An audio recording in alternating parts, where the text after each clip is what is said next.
Wala na ang dalawa kong anak. At ang dahilan kung bakit sila nawala ay ang asawa ko na tatay nila. Ngayon, ang araw ng paglilibing sa kanila, pero ang asawa ko ay nasa tabi ng may sakit na ina ng kanyang dating kasintahan.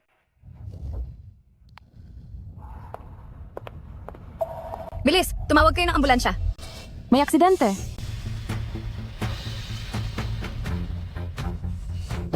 Linlin, Ching-Ching. Linlin. Ching-Ching. Mama? Napakasakit po. Linlin. Mama? Bakit hindi ko na po kayo makita? Hindi ito maaari. Hindi maaari. Ching-Ching. Hindi maaari. Hello? As hospital po ba ito? Bilisan niyo po.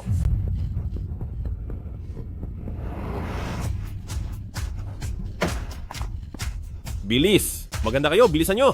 Yuan Cheng. Yuan Cheng, tulungan mo ang mga bata. Mga bata? Anong nangyari sa kanila? Anong nangyari sa mga bata? Anak, huwag kang matakot. Nandito si Papa. Siguradong tutulungan kayo ng Papa nyo. Yuan Cheng, pumarito ka na. Hindi na maayos ang lagay ni na Linlin at Ching-Ching. Bilisan mo. Naku, Kier, bakit parang hindi ako makahinga? Tia? Nanghihina ang mga binti ko.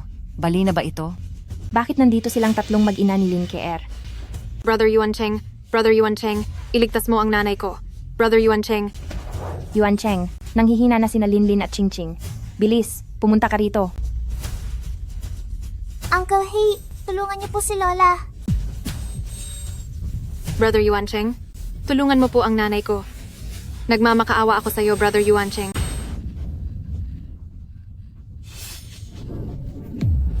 Ma.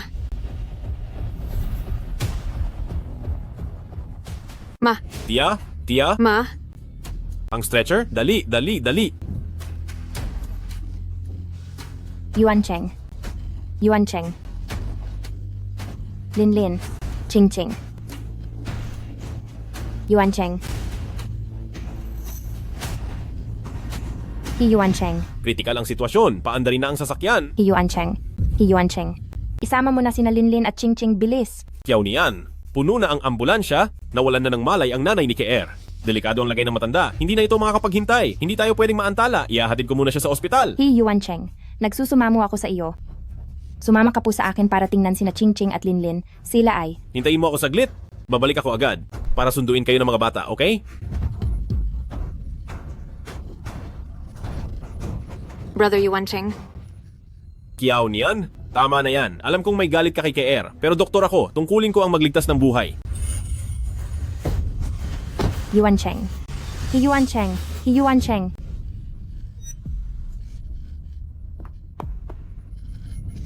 Linlin. Ching-Ching. Linlin. Linlin.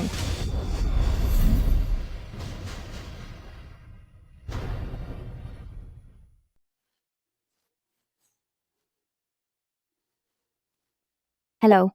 Hospital po ba ito? Pasensya na po, ang kalalabas lang ay ang huling sasakyan dito sa ospital at ang susunod ay matatapos pa sa loob ng 1 oras.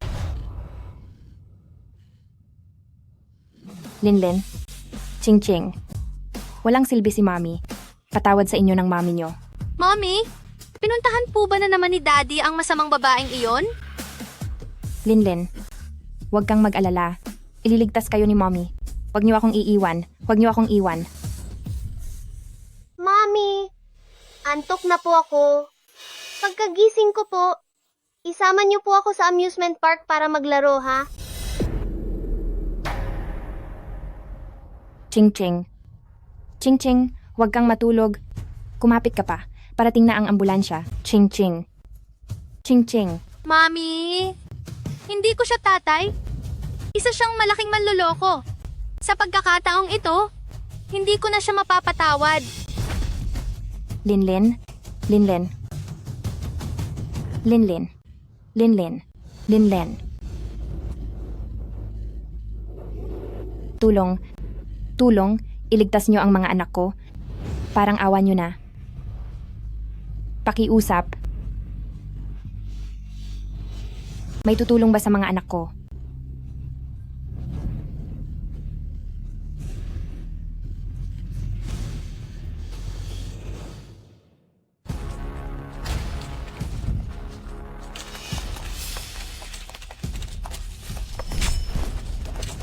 Kumapit lang kayo? Kapit lang. Linlin. Linlin, Linlin. Ching-ching. Linlin. Ching-ching. Linlin, huwag nawa kayong mapahamak kapag may nangyaring masama sa mga anak ko. Yuan Cheng, hindi kita mapapatawad habang buhay.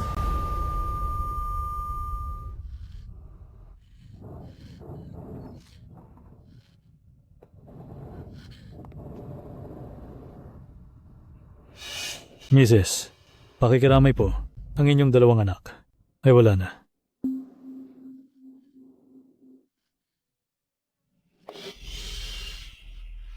Hindi.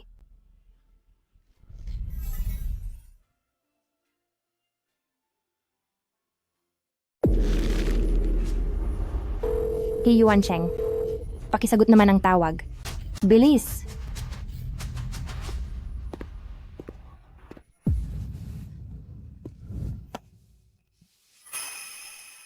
Kier, kukunin ko lang ang mga result ng test. Alagaan niyo muna si tita.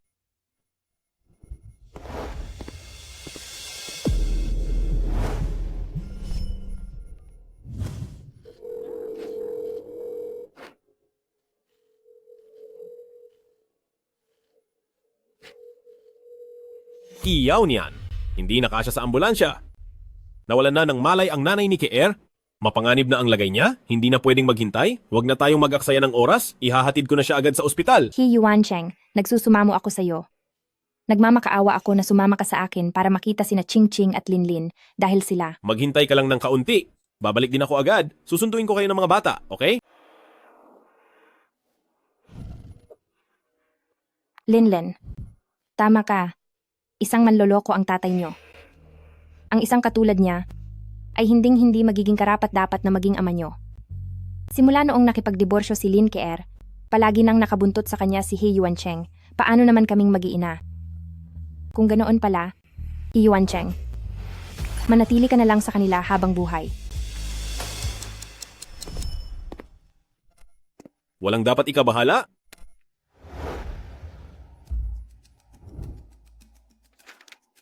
Hindi naman siguro malala ang sugat ng mga bata. Hindi ko lang alam kung dinala ba sila ni Kiao Nian dito sa ospital.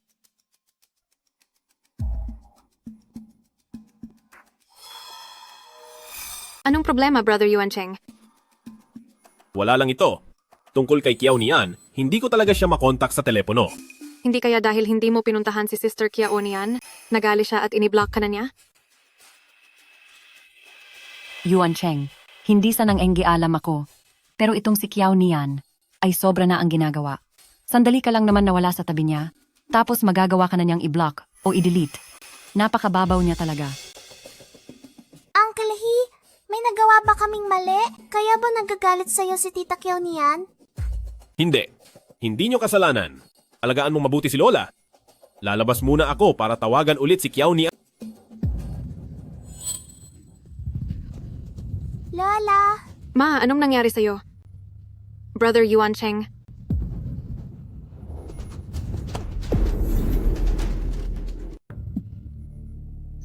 Kier, magpahinga kayo ng mabuti ni Tia. May trabaho pa akong dapat asikasuhin. Tawagan nyo na lang po ako kung may kailangan kayo. Yuan Cheng, may gusto pang pag-usapan si Tia sa iyo.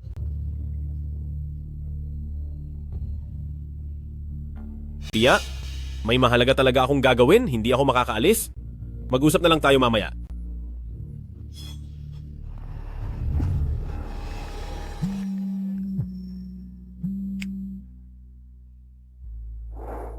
Hello?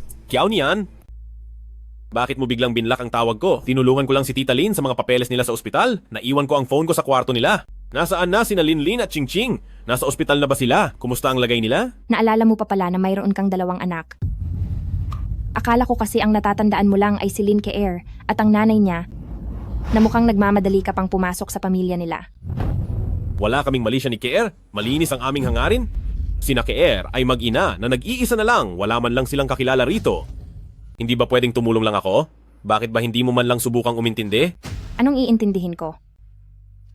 Dahil kay Lin Keer at sa nanay niyang kabit, ay mas pinili mong iwan at pabayaan ang sarili mong mga anak sa pinangyarihan ng aksidente.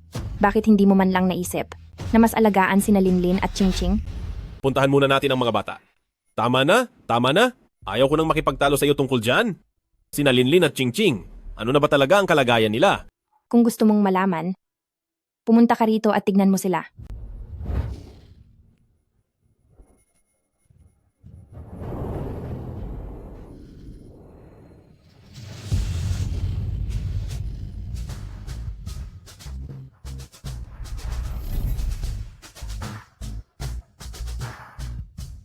Hello?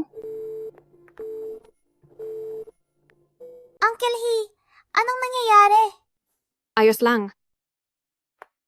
Brother Yuan Cheng, parang narinig ko kasi na nag-aaway kayo ni Sister Kiao Nian.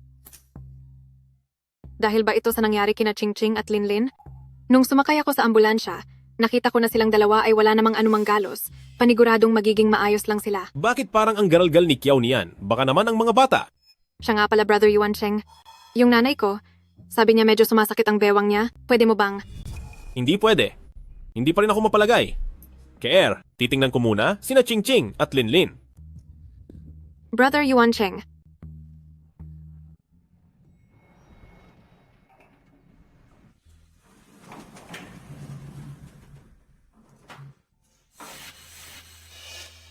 Sa basement level 3 ay mayroon lang morgue? Bakit ako dinala ni Kiao Nian dito? Hi Yuan Cheng, inaabangan ko na talaga ang magiging hitsura mo sa gulat mamaya.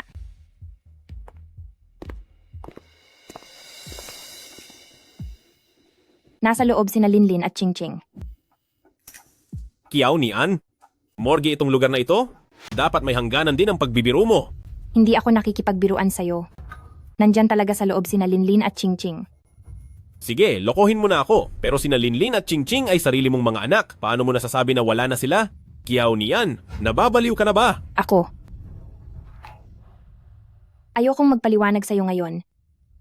Sumama ka na muna sa akin sa loob.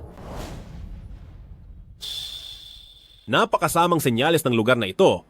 Kung gusto mong pumasok, ikaw na lang. Hindi na dapat ako naniwala sa mga sinabi mo. Hi Yuan Cheng, bumalik ka rito, Hi Yuan Cheng.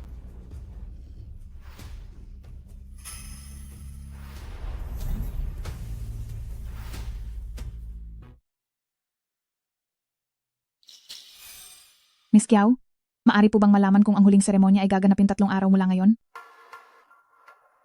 Ito po ang resibo. Itago po ninyo ito.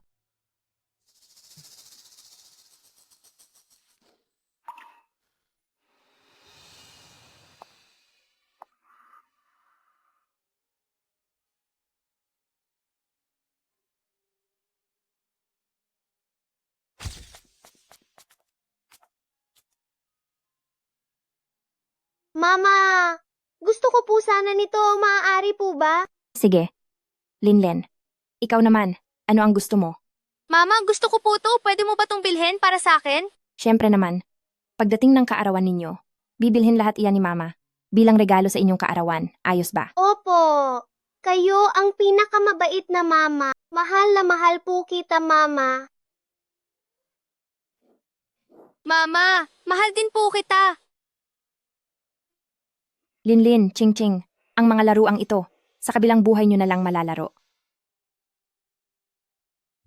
Xuan, gusto mo ba ito? Bibilhan ka ni Uncle He, gusto mo? Uncle He, napakabait mo sa akin. Kung magiging tatay ka lang ni Xuan, ay mas magiging maayos pa sana ang lahat.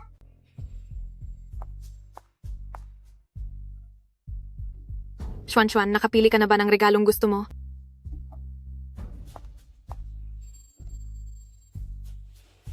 Sister Kiao Nian. Sister Kiao Nian. Kiao Nian, bakit ka nandito? Hi Yuan Cheng, ilang araw ka nang hindi umuuwi. Akala ko kung gaano ka kabisi. Iyon pala, busy ka sa pag-aalaga sa kabit mo. Ito ba ang tinatawag mong tungkulin? Kiao Nian, ikaw! Kasi si Kier at ang nanay niya ay nasa ospital pa. Mahina ang katawan niya, Wala akong magawa kundi ang tumulong para bantayan muna si Xuan. Kaya mas pinili mong pabayaan ang sarili mong mga anak para lang magpakaama sa anak ng ibang tao? Kiao Nian, huwag mong bigyan ng mali siya ang ginagawa ko. Itinuturing ko lang na kapatid si KR. Tama po, walang kasalanan si Brother Yuan Cheng. Kung hindi lang dahil sa akin. Tita Kionian, wag mo na po sanang pagalitan ng tito. Kasalanan ko po. Hindi ko na po uulitin ang mga sinabi kong iyon. Tingnan mo si KR. Napakamabait at napakaunawain niya. Samantalang ikaw, parang wala nang ginawa kundi ang magreklamo. Nagawa mo pang iwan ng mga bata para lang magliwaliw mag-isa. Xuan, sa susunod na buwan na ang birthday mo. May naisip ka na bang regalo? Uncle He, ako po. Sa loob ng 3 araw, birthday na ni na Ching Ching at ni Linlin. Nasaan ang mga regalo nila? Wala ko naman talagang bumili na. Papunta pa lang ako nang makasalubong ko si Xuan at ang mama niya, kaya isinabay ko na rin sila dito.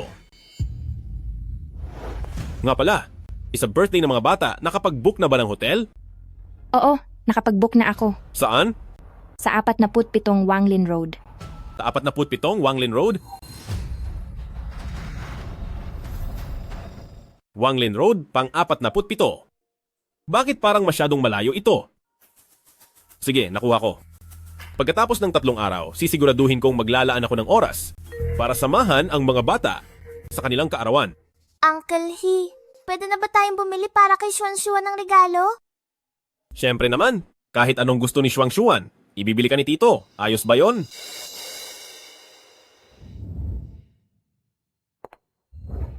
He Yuan Cheng. Huli mo na itong pagkakataon.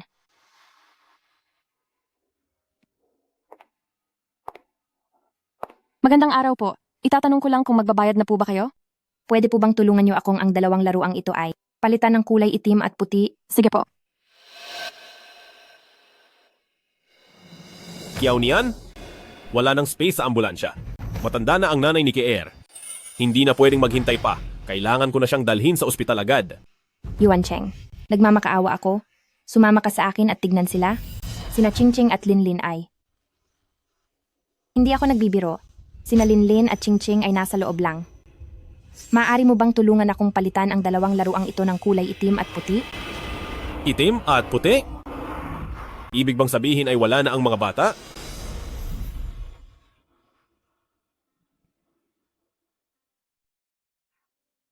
Heto na po. Salamat.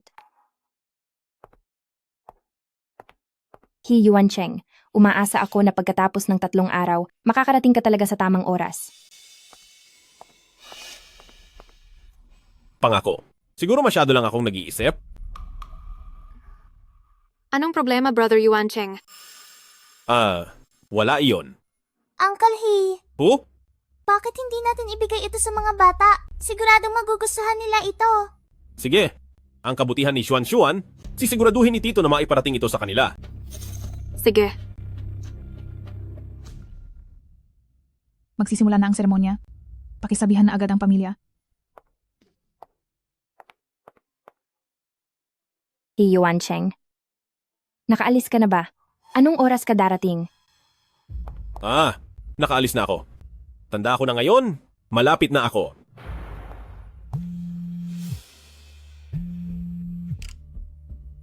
Halo? Brother Yuan Cheng. May test ang mama ko ngayon. Sasamahan mo ba ako? Pero, dapat samahan ko sina Linlin at Ching Ching para sa kanilang birthday. Hindi ko kayang mag-isa. Tsaka hindi naman ito matatagalan. Kung medyo mahuli ka sa birthday, aabot ka pa rin. Sige. Samahan mo muna ang tita. Papunta na ako. Sige.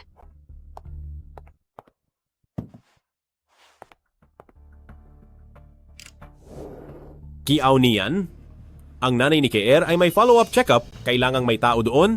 Mahuhuli muna ako sa pagdating.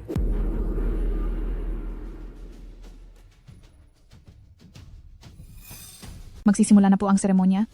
Meron pa bang pamilyang wala rito? Wala na. Wala na ring darating pang iba. Tia, wala namang naging problema sa resulta ng test. Kailangan mo lang magpahingang mabuti at malapit ka na ring makalabas ng ospital. Yuan Cheng, salamat sa malasakit mo. Mukhang kahit sa huling pagkakataon, wala na ring silbi kung magkikita pa tayo. Linlin, Ching Ching, sana sa susunod niyong buhay ay mapunta kayo sa mas mabuting pamilya para hindi na kayo magdusa kasama ni Mama.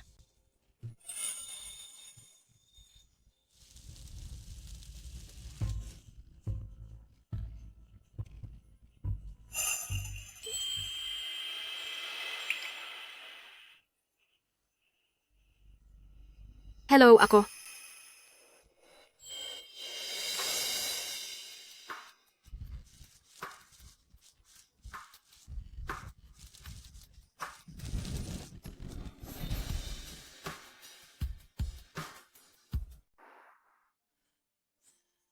Mama!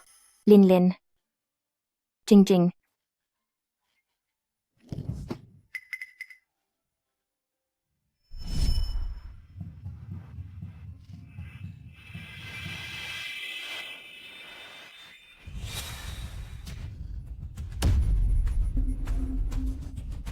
Anong Mama. nangyayari sa inyo?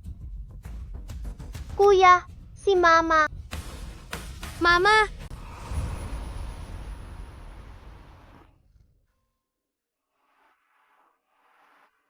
Anong nangyari sa akin?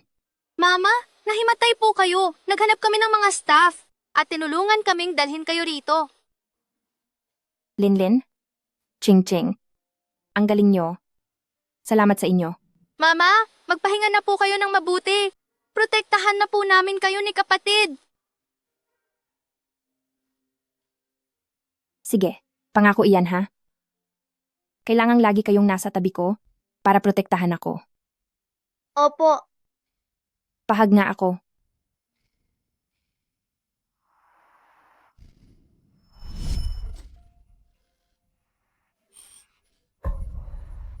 Sabi niyo hindi niyo ako iiwan. Bakit binali niyo ang pangako niyo? Ang liliit niyong sinungaling. Wala na kayo sa tabi ni Mama. Paano pa kaya ako makakayanan nito? Linlin, Ching Ching, nandito na si Papa.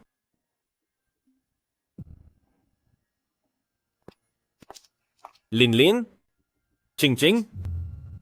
Kiao? Nian? Nasaan silang lahat?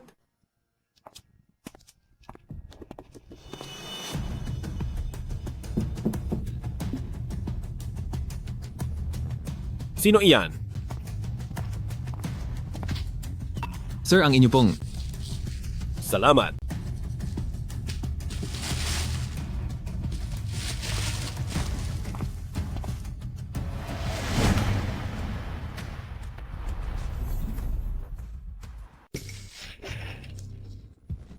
Sino ang bumili ng ganitong mga gamit?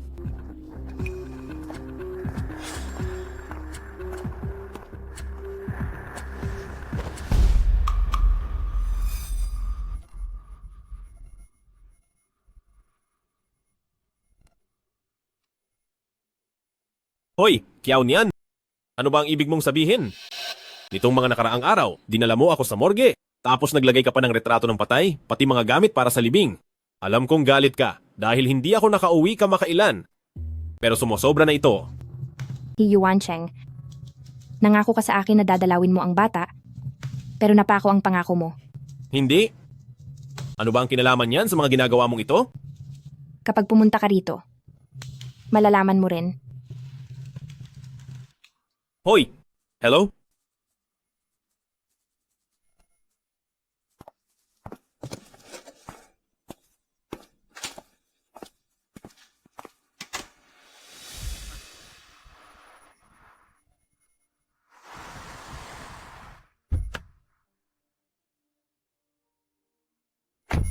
Manong, sa 47 Wanglin Road tayo? Sa 47. Hindi ba funeraria iyon? Funeraria.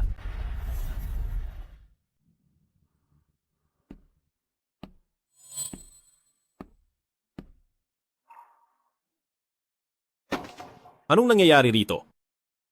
Linlin! Ching Ching! Yuan Cheng. Huli ka na. Mula ngayon, hinding-hindi mo na makikita sina Linlin at Ching Ching. Hindi! Hindi maaari. Linlin! Ching Ching! Nasaan kayo? Nandito na si Papa. Huwag na kayong magtago, please. He Yuancheng, wala na sina Linlin at Qingqing. Paano nangyari iyon? Kiao niyan, niloloko mo lang ako, di ba? Linlin? Qingqing. He Yuancheng. Noong lumuhod ako sa harapan mo at nagmakaawa na iligtas ang mga bata, ano ang ginawa mo? Inuna mo ang babae mo, hindi mo man lang sila tinapunan ng tingin. Ikaw? Kayo ang may kasalanan kung bakit nawala sila. Mali ang ginawa ko? Dapat lang akong parusahan, dapat akong maparusahan. Niyan, pakiusap, isa lang ang hihilingin ko sa'yo. Hayaan mo akong makita sila sa huling pagkakataon. Hayaan mo lang akong makita ang mga bata, sige na? Huwag ka nang magpanggap, He Yuancheng. Nakremate na sina Linlin at Qingqing. Hinding-hindi mo na sila makikita muli kahit kailan. Niyan, noon, nawalan ng malay si nanay ni Keer at nagmakaawa siya sa akin. Kaya ko lang nagawa iyon. Hindi ko akalaing magiging ganito kalala. Akala ko may susundo sa inyo. Pero ang tungkol dito, wala talagang kasalanan si Keer. Masyadong natakot ang bata, kaya siya naging... He Yuancheng, hanggang ngayon, pinoprotektahan mo pa rin ang Lin Keer na iyan. Nahiya ka naman sa dalawang bata. Kaya pala sinabi ni na Linlin at Qingqing, ayaw nilang makita ka. Umalis ka. Lumayas ka na ngayon din. Ako.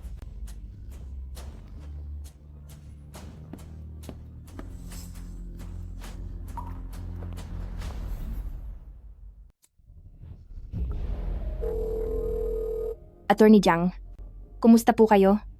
Gusto ko na pong makipagdiborsyo.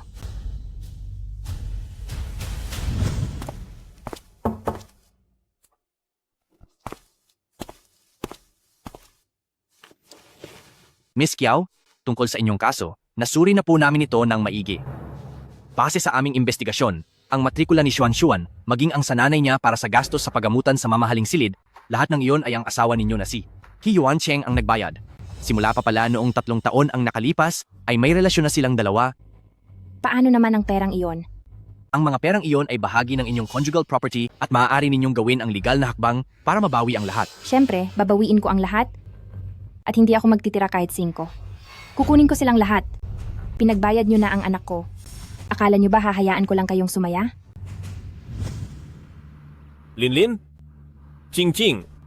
Patawad at hindi nakarating si Papa noon? Ngayon, may dala akong merienda para sa inyo. Pati na rin bulaklak. Sana ay huwag ninyong sisihin si Keertia dahil siya.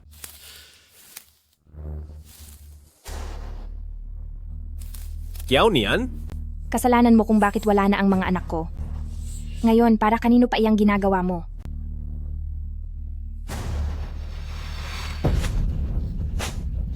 Ilayo mo ang basurang iyan at lumayas ka. Huwag mong dungisan ang puntod ni Linlin at ng mga bata. Ano bang ginagawa mo? Ang mga ito ay binili ni Keer para sa mga bata. Pinapakita lang niya ang kabutihan ng loob niya. Kabutihan?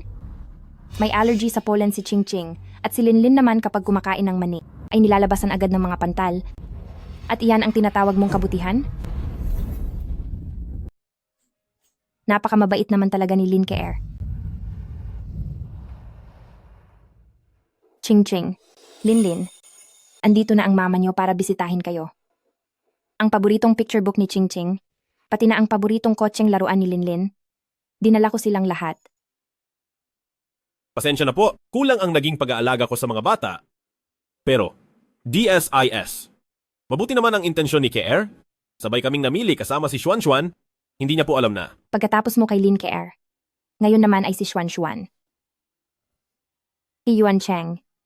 Sa buhay ng ibang tao, tutok na tutok ka talaga. Nung maaksidente sina Linlin at Qingqing sa kalsada, nagawa mo bang mag-alala? Kahit isang beses lang. Nagtanong ka ba? Tama si Linlin. Hindi nila kailangan ng tatay na katulad mo. Doon ka na lang magpakatatay kay Xuan.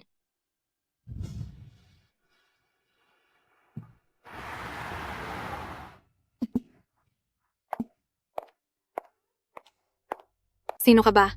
Mamahaling silid ito ng ospital. Hindi ito para sa kung sino-sino lang.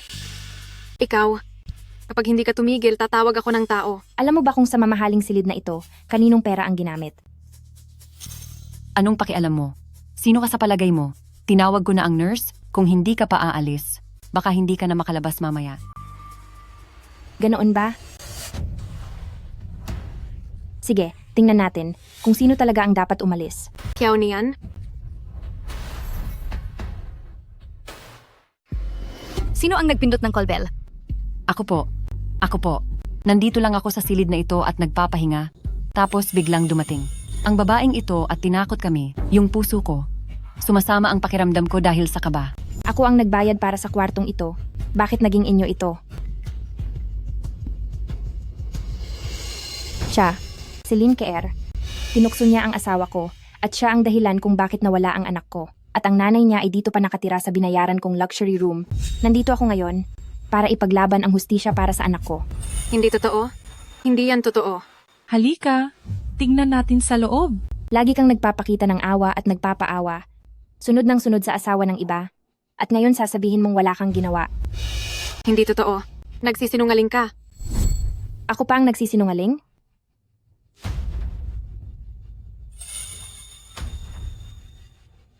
Ito ang chat logs nyo pati mga bank transfers. Pakita natin sa lahat para makita kung sino sa ating dalawa ang talagang nagsisinungaling. May ebidensya na, todo tanggi pa rin. Kadiri, ngayon lang ako nakakita ng ganitong klaseng masamang babae. Totoo, ginasta na nga ang pera ng mag-asawa. Siya pa itong matapang, napakawalang hiya talaga. Para sa akin, yung lalaki ay hindi rin mabuti. Bakit hindi siya pumupunta dito? Huwag niyo akong kuhanan. Itigil niyo ang pagkuha ng video.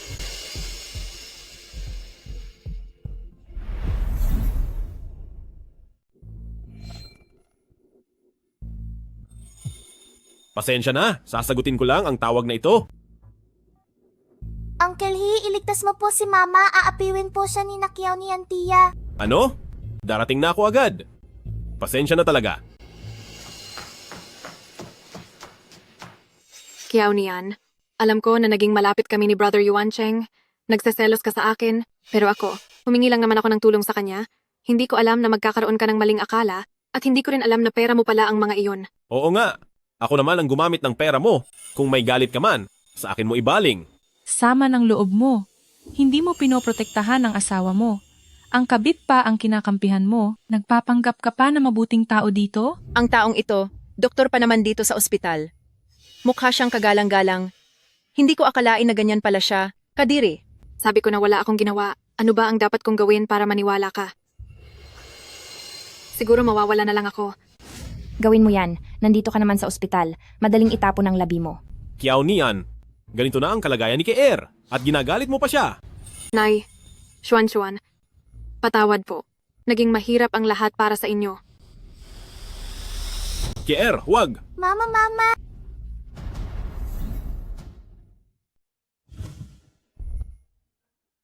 Keer. Pinakaba mo ng husto ang mama mo. Mama, ayokong mawala ka. Brother Yuan Cheng, hindi ko talaga balak na sirain ang pamilya niyo. Kailangan mong maniwala sa akin. Alam ko, Keer. Naiintindihan ko ang lahat. Huwag kang mag-alala. Nandito lang ako para sa iyo. Magpahinga ka muna. Kiao niyan. Alam kong laki ng galit mo sa akin. Wala na sina Linlin at Ching. At alam kong napakasakit nito sa iyo. Pero isang aksidente lang yon. Wala talagang kinalaman si Keer doon. Si Yuan Cheng, talagang hindi mo na alam ang tama sa mali. Nakalimutan mo na ba kung sino ang pumigil sa iyo para iwanan mo ang sarili mong mga anak? At sino ang nagpabagal sa iyo, dahilan para kahit ang huling sandali nila ay hindi mo na nakita? Napakawalang hiya ng lalaking ito. Nagagawa pa niyang ipagtanggol ang may sala. Ang babaeng iyan ang humadlang sa pagliligtas sa mga bata. Napakasama niya. Totoo iyan? Nagtitiwala ako kay Keer. Hindi niya iyon sinasadya. May nararamdaman ang mama niya, kaya sandali akong naantala. Sisihin mo na lang ako. Pero wala talaga itong kinalaman sa kanya. Ang naging dahilan kung bakit nawala sina Hitian Ching at Hitian Lin ay hindi talaga si Lin Keer. Ano? Ang nagpahamak kina Hitian Ching at Hitian Lin ay siguradong hindi si Lin Keer. Attorney Jiang, ano ang ibig mong sabihin? Ang taong nagpahamak sa kanila ay si Kiao Nian. Paano magagawang manakit ng matandang babaeng iyan? Sinasabi ko na nga ba, kung ang anak niya ay kabit, malamang itong ina ay masamang tao rin. Uncle He, hindi po masamang tao si Lola. Totoo. Napakabait po ng ina ko sa lahat. Paano niya magagawang manakit ng kapwa? Tama siya. Kiao niyan, hindi pa ba sapat na sinisiraan mo si Keer? Ngayon pati si Tia ay sisirain mo rin? Bakit ka naging ganitong klaseng tao? Ikaw. Sa tingin ko ay talagang hindi nyo tatanggapin ang totoo hanggat hindi pa huli ang lahat.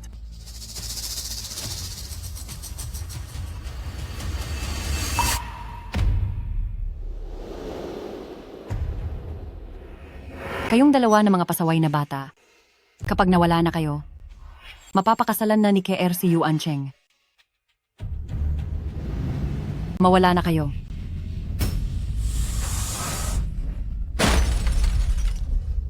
Ang napakayamang lalaking iyon, dahil hindi pinahalagahan ni Kiao Nian, ibigay na lang siya sa KR namin. Sino ang makakapagsabing totoo iyan? Baka naman gawa-gawa lang niyo ang videong iyan gamit ang AI. Tama. Advance na ang teknolohiya ngayon. Paano mo mapapatunayan na totoo ang video? Kahit abogado ka pa, hindi mo pwedeng basta na lang pagbintangan ang iba. Oo, Kiao Nian. Alam kong malaki ang galit mo sa akin, pero naniniwala akong hindi ganoong klaseng tao si Tia. Bakit niya sasaktan sina Linlin at Ching Ching? Alam mo ba na ang pagpepeke ng ebidensya ay may seryosong parusa? Sige na, humingi ka ng tawad kina KR at Tia at maaari kong kalimutan na may nangyari. Kundi, mapipilitan akong tumawag sa pulis. Sino po rito ang tatawag sa pulis? Sino sa inyo ang tatawag ng pulis? Sir, tungkol po ito sa simpleng usapin lang po ito ng pamilya. Medyo hindi lang po mabuti ang pakiramdam ng asawa ko, kaya Nakatanggap po kami ng ulat, kasangkot po kayo sa pananakit sa iba na naging sanhi ng kanilang pagkawala. Sumama po kayo sa amin sa presinto. Wala akong ginawa. Sir, hindi po ba mayroon lamang itong hindi pagkakaunawaan? Tama siya. Ito ang buong proseso ng krimen. Malinaw ang mga ebidensya, kaya walang anumang hindi pagkakaunawaan dito. Sumama ka sa amin! Ma. Lola, Ma. Lola, Nay. KR. Yuan Cheng. Tulungan niyo ako. Brother Yuan Cheng, tulungan mo ang mama ko. Hindi magagawa ng mama ko ang mga bagay na iyan. Kiao Nian, tulungan mo ang mama ko.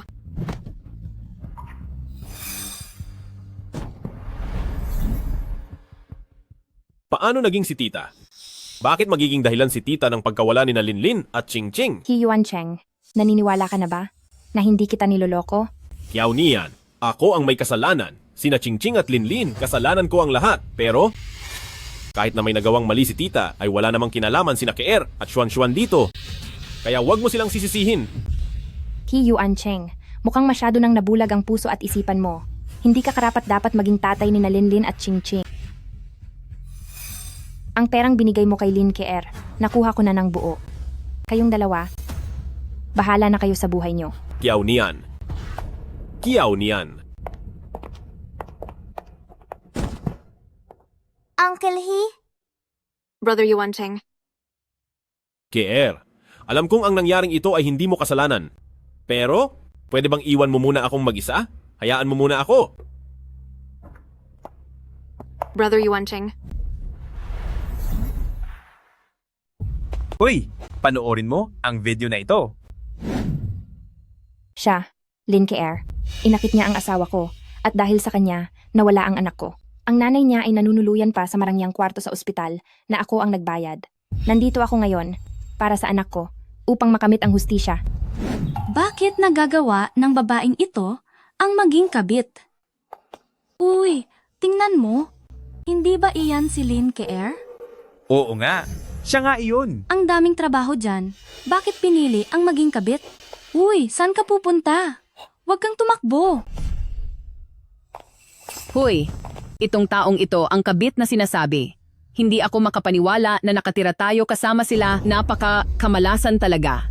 Ang lola ang dahilan kung bakit nawala ang bata at ang nanay naman ay nangaagaw ng asawa. Sa tingin ko, paglaki ng batang iyan, ay magiging masama rin siyang tao. Oo nga, napakabata pa naman niya. Nakakaawa talaga. Mama, nasasaktan po ang kamay ko sa pagkakahawak niyo. Pasensya na, Xuan. Hindi sinasadya ni Mama. Bilisan natin ang lakad, okay? Umalis na kayo. Ang mga ganitong uri ng tao.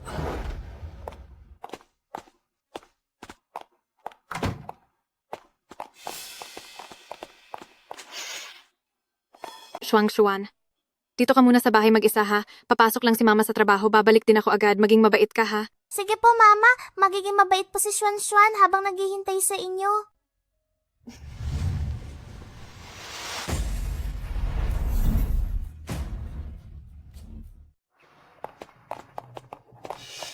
Ang fiancé ko at ako ay nagbabalak na magpakasal.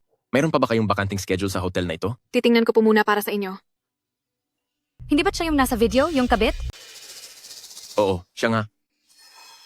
Napakamalas naman kung magpapakasal tayo sa lugar kung saan nagtatrabaho ang ganyang klaseng tao. Lumipat na lang tayo ng ibang hotel. Tara na, tara na.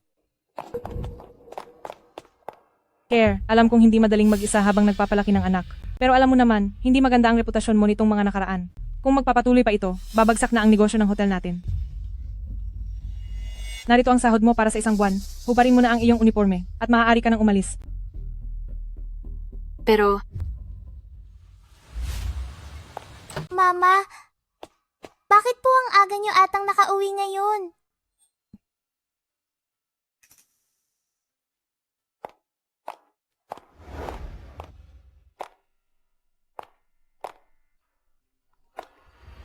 hello, Brother Yuan Cheng. Anong pinagsasabi mong Yuan Cheng o Jin Cheng, Lin Keer? Sasabihin ko sa iyo, kung hindi mo pa babayaran ang upa para sa buwang ito, huwag mo kaming sisisihin kapag pinalayas ka na namin dito.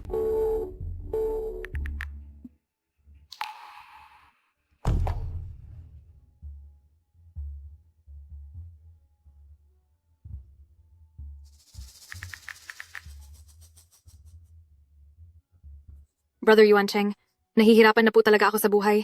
Nakikiusap po ako, tulungan niyo po ako.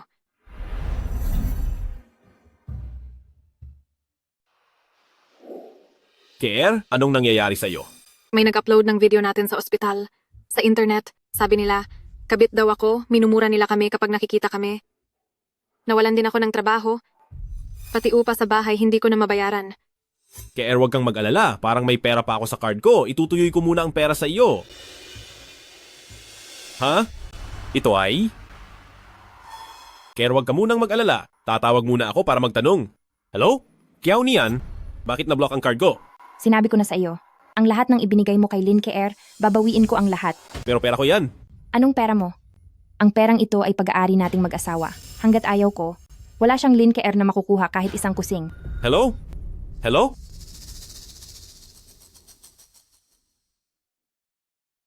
Keer, ano kaya kung pumunta ka kay Kiao niyan at humingi ng tawad? Kapag pumayag siyang patawarin ka, baka maayos pa ang sitwasyong ito. Kiao niyan, patawad. Hindi ko na dapat inakit si Kuya Yuan Cheng. Mali ako. Nagmamakaawa ako. Tulungan mo ako ngayon. Ngayon lang talaga. Gusto mong tulungan kita? Sige. Ngayon din, sa harap ng puntod ni na Ching at Linlin, lumuhod ka at humingi ng kapatawaran sa kanila. Baka sakaling mapag-isipan ko pa. Sobra ka naman. Ang mga nangyari noon, walang kinalaman si Keer doon. Kung ayaw mong gawin, kung ganoon ang tulong na ito. Luluhod ako. Luluhod ako.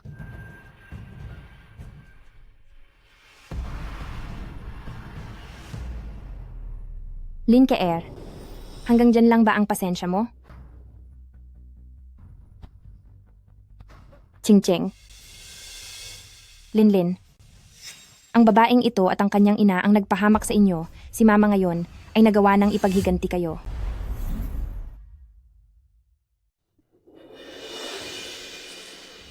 Yuan Cheng, maghiwalay na tayo. Kiao niyan, hindi pwedeng gawing biro ang paghihiwalay. Hindi ako papayag. Sa ayaw at sa gusto mo, makikipaghiwalay ako sa'yo. Hinding-hindi ako mananatili sa isang lugar kasama ang taong nagpahamak sa dalawa kong anak. Attorney Jiang, salamat sa tulong mo nitong mga nakaraang araw. Kung wala ka, hindi ko alam kung anong gagawin ko. Walang anuman, ginagawa ko lang ang dapat. Sa susunod, kung may kailangan ka pa, maaari kang lumapit ulit sa akin. Attorney Jiang, nais ko sanang humingi ulit ng isang pabor sa'yo. Sige, sabihin mo lang.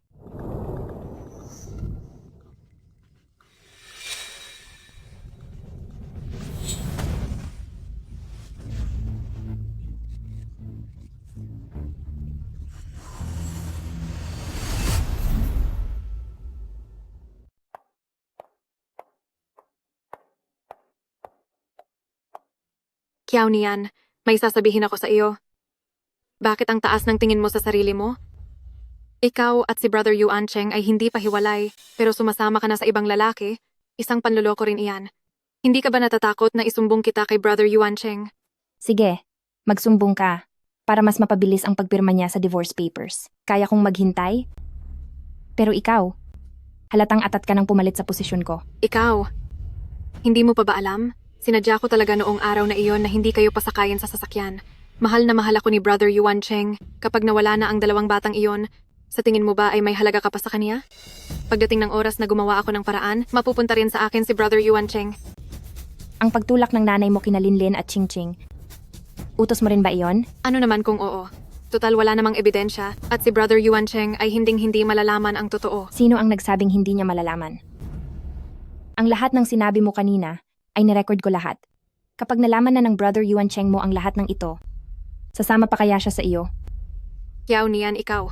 Napakasama mo. Ako pa ang masama? Lin Ke-er, ang mga ninakaw na bagay ay kailanman hindi magiging sa iyo. Walang hiya ka, Kiao Nian. Tapusin na kita.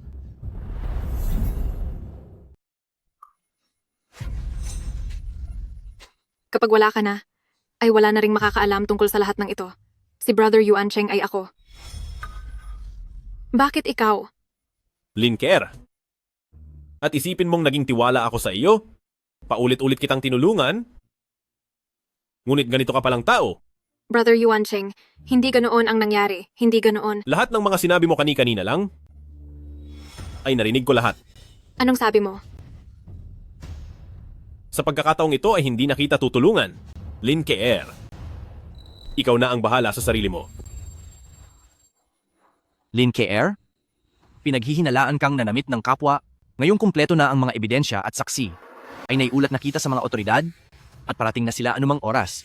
Lin Ke-er, ang lahat ng ginawa mo ay may kaukulang kabayaran. Kiao Nian, naging masama ako, naging hamak ako. Hindi pwedeng mawalan ng ina si Xuan. Masyadong pa siyang bata. Noong pinahamak mo at ng iyong ina sina Linlin at Chingching, hindi mo man lang ba inisip kung anong mangyayari sa kanila? Napakabata pa nila. Naisip mo ba kung gaano nasasaktan ng ina nila? Ang lahat ng ito ay bunga lamang ng sarili mong mga pagkakamali. Halika na.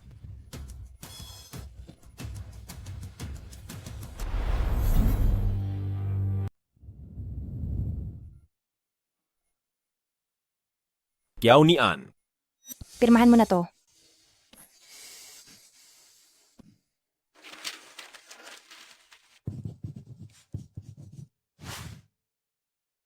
Kiao Nian. Sa loob ng maraming taon, humihingi ako ng tawad sa iyo at sa anak natin. Nitong mga nakaraang araw ay iniisip ko na kung hindi sana ako agad naniwala sa mga sinabi ng walang hiyang Lin Ke-er na yon. Kung sana ay, noong una pa lang sa iyo at sa anak natin ay nagbigay ako ng higit na malasakit, siguro ang lahat ng ito ay hindi aabot sa ganitong sitwasyon, di ba? Siguro ay, namumuhay pa tayo ng masaya ng magkasama. Ang sugat ay tumama na sa kritikal na bahagi ko. Alam kong mawawala na ako. Lahat ng ito ay ganti ng tadhana sa akin. Pagdating ko sa kabilang buhay, hihingi ako ng tawad kina Linlin at Chingching. Ang tanging hiling ko lang ay sana maging masaya ka. Kiao Nian. Kiao Nian.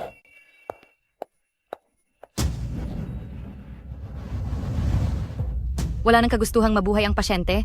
Bumababa na ang kaniyang presyon. Doktor! Doktor!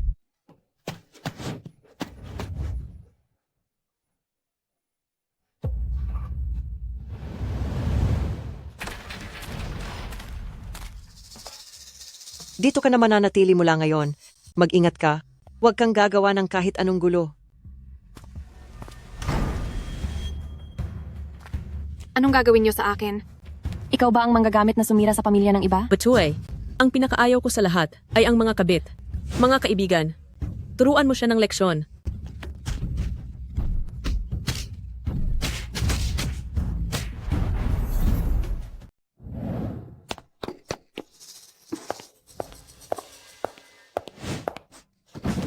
Walang hiya kang bata ka.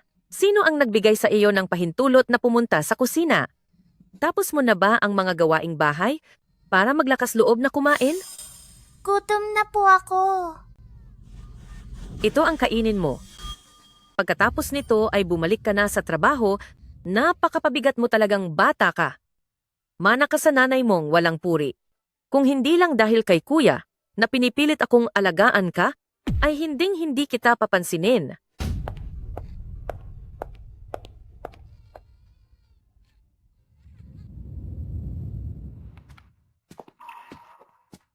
Nagpapasalamat po ako sa mga nakaraang taon sa suportang ibinigay ninyo sa aming ampunan. Maraming salamat po sa inyo. Sa totoo lang ay wala naman kaming masyadong ginawa. Maliit na halaga lang po ito. Dekano, wag na ninyo itong isipin. Hindi po ganoon iyon. Ang mga batang ito ay iniwan ng kanilang mga magulang pagkapanganak pa lang dahil sa tulong ninyo.